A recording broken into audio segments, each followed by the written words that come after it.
I've always been interested in cut scenes from movies when actors have a scene that it's on the cutting room floor. Fast Times at Ridgemont High. Yeah. What exactly was your scene in that, and how disappointed were you when it was dropped?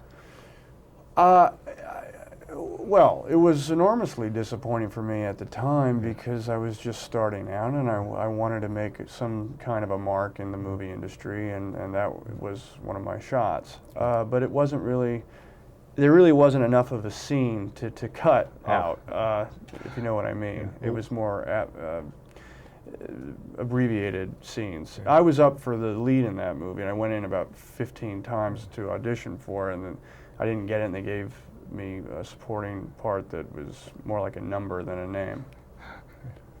Okay. Now we'll turn to this film. I was on a set once of a Sam Peckinpah film years ago, Wow. and I was amazed how loud automatic weapons are. Yeah. And you've worked with them before, but Yes. how many earplugs did you go through? A lot. on this movie? Yeah, a lot.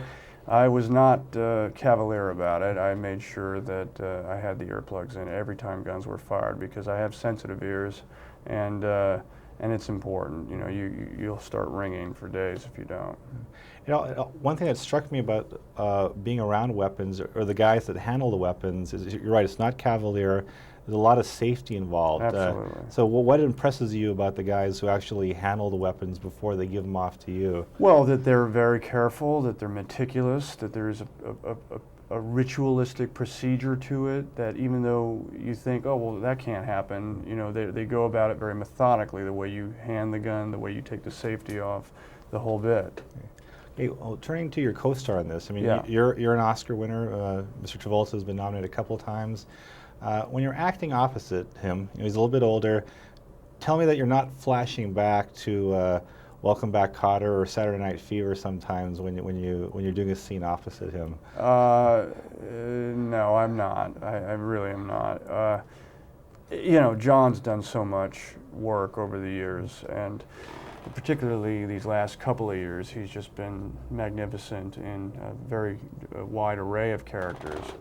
So, no, I wasn't flashing on those performances.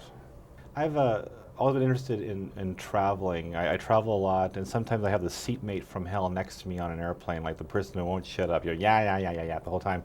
When you're an actor and you're well known, what kind of interesting experiences have you had when you've been traveling on a plane and you have that seatmate from hell next to you? What do you do?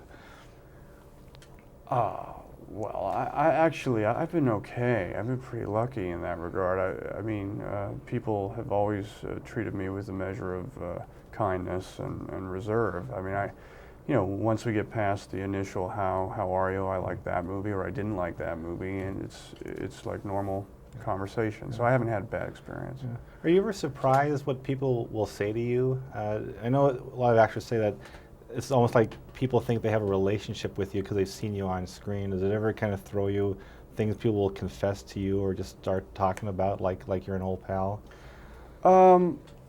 There are moments where, you know, because somebody may have seen a certain character I've created, they think that I am that character, which is not always the case. But those moments are few and far between, and generally I find that it's usually a very warm response to the work.